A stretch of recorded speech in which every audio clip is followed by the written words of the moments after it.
I don't know if you guys had seen this. I was looking at this the other day. Have you heard of Felicity, Arizona? Have you heard of that No. city? So I'll just show you. Actually, somebody told me, and then I was talking to Eddie Bravo last night, and Eddie Bravo said to check out Joe Rogan's podcast from 2 weeks ago because they talked about it. Felicity, Arizona. Actually, it might be California. I don't remember if it's Arizona or California. I think it's... So if you guys are looking here, this place, which is... Let me see if I can get some images here. So out in the middle of Arizona, they have built... First of all, there's this staircase that goes to nothing that people drive by and they're seeing it off the freeway and saying, what is this place? Then they're going to this pyramid that they say is the center of the world. And this is a Rothschild guy, this guy here, who purchased the area, made himself the mayor. There's a population of like 2. They try and get people off the road. When people come off the road, they tell them to, oh, come and we'll give you a tour. But these girls on Joe Rogan's show are saying that they ask you to step into the pyramid, and then they want you to put your foot in the middle of a circle because they say it's the center of the earth, and then they want you to repeat some chant or saying or something, and then the girls are like, no, we're not doing that, and they made them leave or something. That's a crazy story. I've never even seen this place. It's got like the history of the world written on all these granite stones, basically for like the future of humanity. It's almost like a different rendition of the Georgia Guidestones. Yeah, I don't know what these things say. I can't get close enough on any of these to actually read it. But I didn't know it even existed. Nobody's ever heard of it? No, that's wild. That's super weird. Super weird. Oh, wait, this is like a video? Let me see if we can actually talk to this guy. Well, tonight we take you to the center of the world. In a News 11 exclusive, I'll share with you how a city in Imperial County, but on the outskirts of Yuma, was able to gain international attention, all because of one Frenchman with a big idea. A tiny dot on the map, Felicity, California, population 2. Careful not to blink or you'll miss it. Kept driving by and we'd see the little chapel up on the hill. And finally we just decided, let's stop and see what it is. And I mean, it's amazing. Perhaps though, like Charlotte Hansen, you have noticed that sign. It even made you chuckle. You saw the staircase to nowhere, the church on the hill, the train passing through, or the eye-catching claim, center of the world.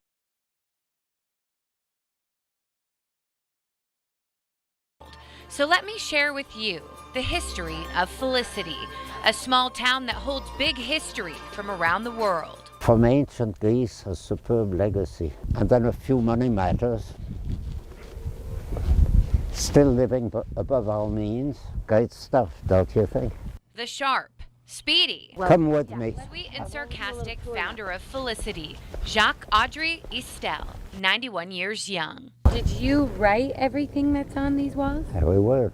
Clearly, Jacques was born in France, later served in the United States Marine Corps, and vowed to buy some property if he made it out alive. I'm 91 years old and still in what they call the honorary reserve. And if I'm recalled, you and I are in very bad trouble. Right, true. When he first laid eyes on what is now Felicity, he never could have imagined what it's become. That was in 1952.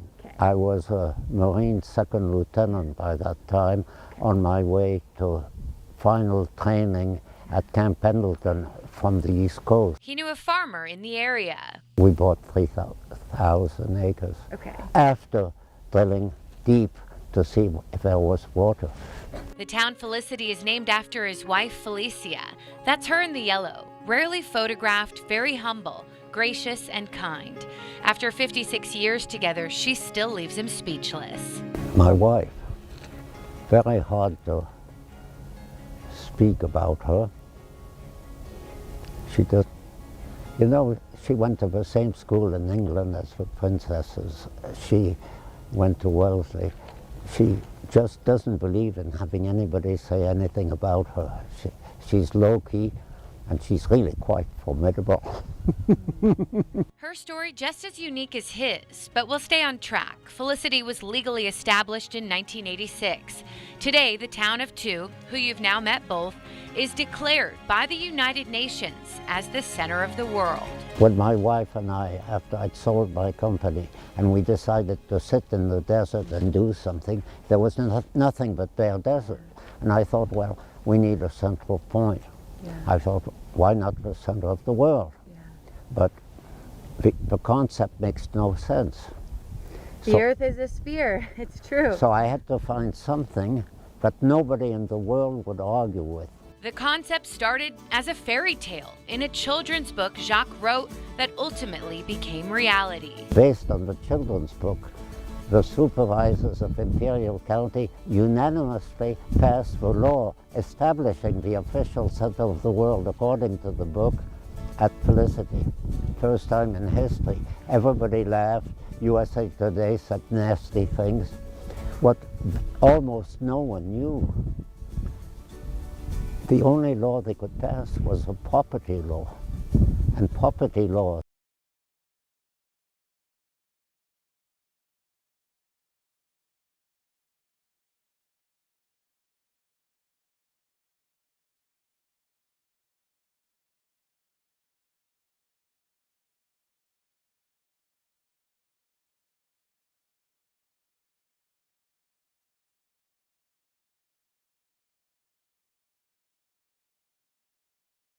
since they define the boundaries of countries, are recognized by the United Nations.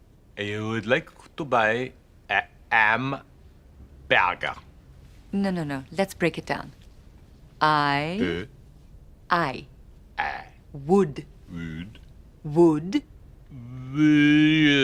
And 4 years later, I fell off my chair when we received international recognition that this is the official center of the world, that the only one, by law, official.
Gentlemen, we first have to determine how the crime was committed. The title really speaks for itself. He hasn't spent a dime on advertising, and to date, more than 80,000 people can say they've stood at the center of the world. We tell everybody, stop and take your time.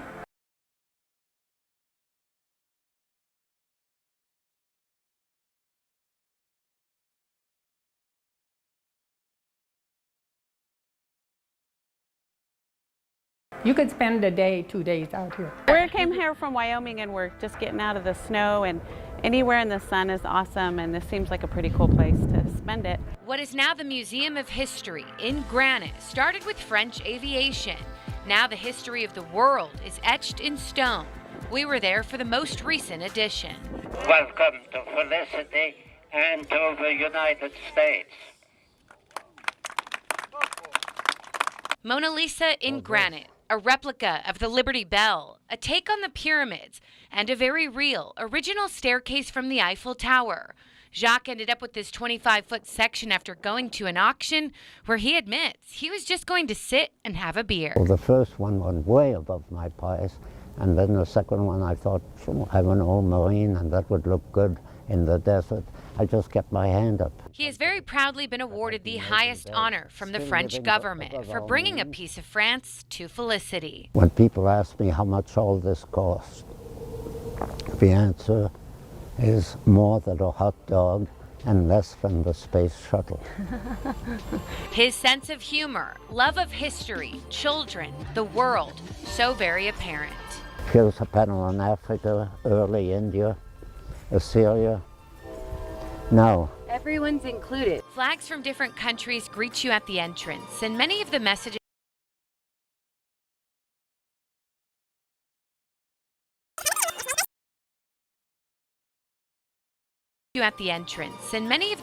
are translated in ancient Greek, ancient Egyptian, Latin, Chinese, and Sanskrit.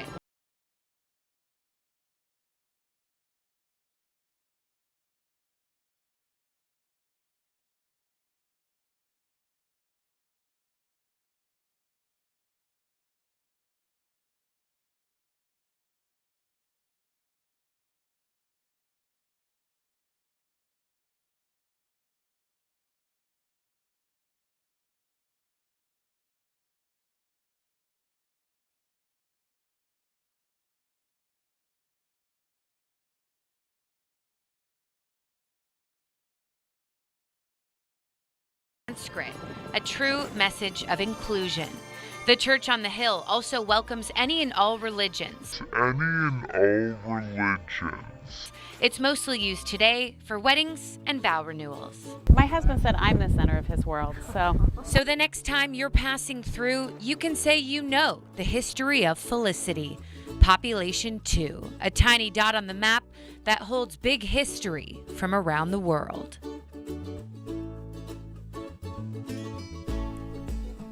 Well, even you could technically leave your mark on the center of the world. Anyone can pay to have their name, face, really anything etched into that granite to be remembered for years to come. With this News 11 exclusive, I'm Jenny Day. Stay with us. Weather's up next.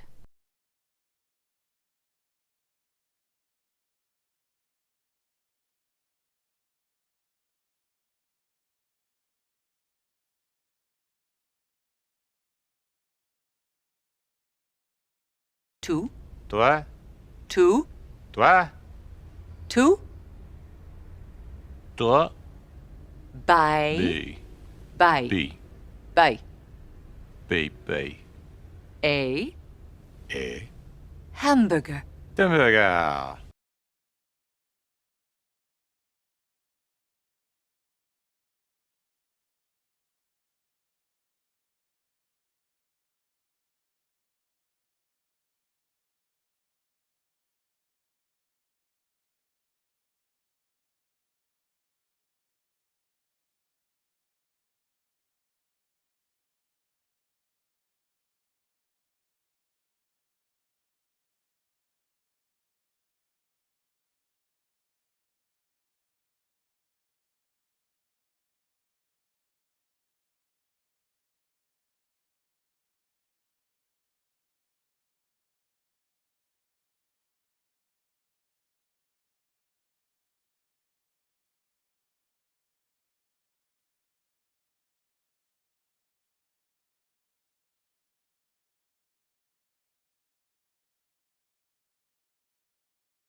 I like the book The Long War Against God by Henry Morris. There's a battle going on, folks, okay?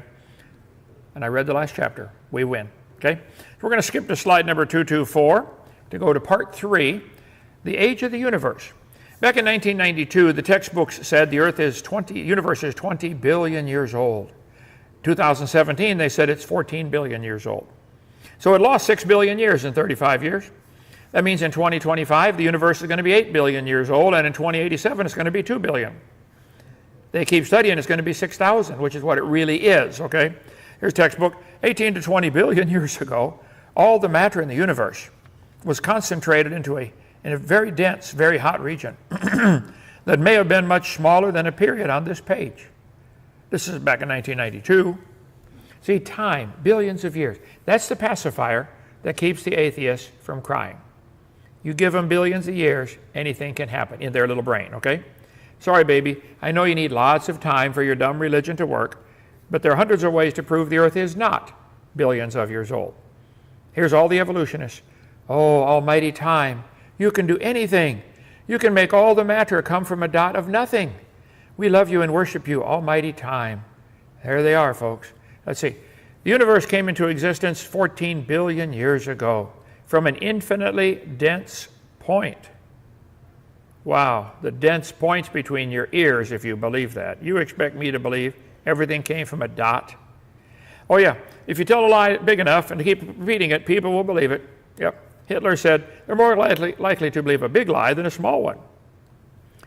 Definite factor in getting a lie believed is the size of the lie. The broad mass of the people and the simplicity of their hearts are more easily fall victim to a big lie than a small one.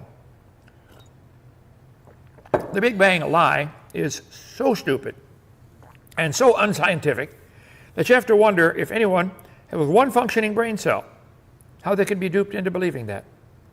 Big Bang does not explain where space came from, where time came from, where matter came from. How did it happen? Time. Almighty time. You can do anything. You can make all matter come from a dot of nothing. You can make the matter change directions and gather into stars and planets and moons. We love and worship you, almighty time.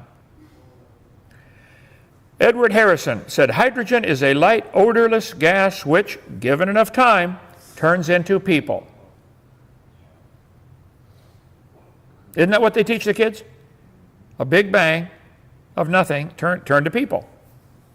This isn't science, guys. Edward Harrison was a British astronomer and cosmologist. Whoa, whoa, whoa. He taught at the University of Massachusetts and University of Arizona. So if you got an accredited degree from one of those places and came away believing hydrogen turned to people, I don't respect your degree at all. You don't respect my degree because it's non-accredited. Okay, we're even. Now let's just talk. You can't fix stupid even with duct tape.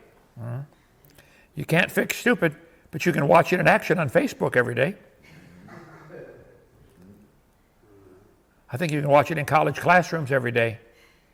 If you're teaching your students that everything came from a dot of nothing that exploded and made hydrogen gas and went in all directions, and then they changed and became circular directions, and one of those planets, Earth, got life on it from hydrogen gas. The entire universe came from nothing. Guys, look at me. If you believe in evolution, that's stupid. I'm challenging any and all of you to a debate. There is no evidence for evolution. None. None at all. You think there is? Call Standing for Truth.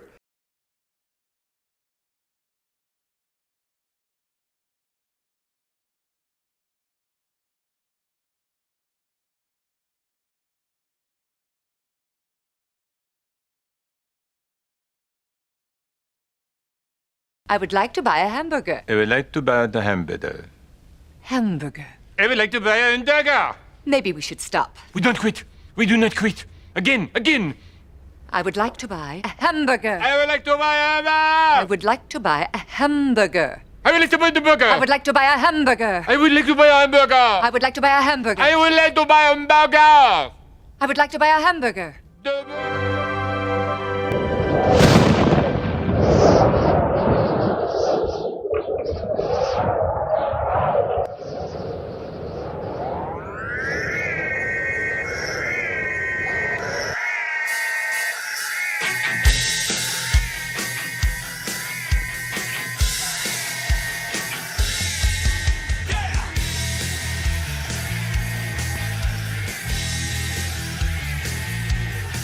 Think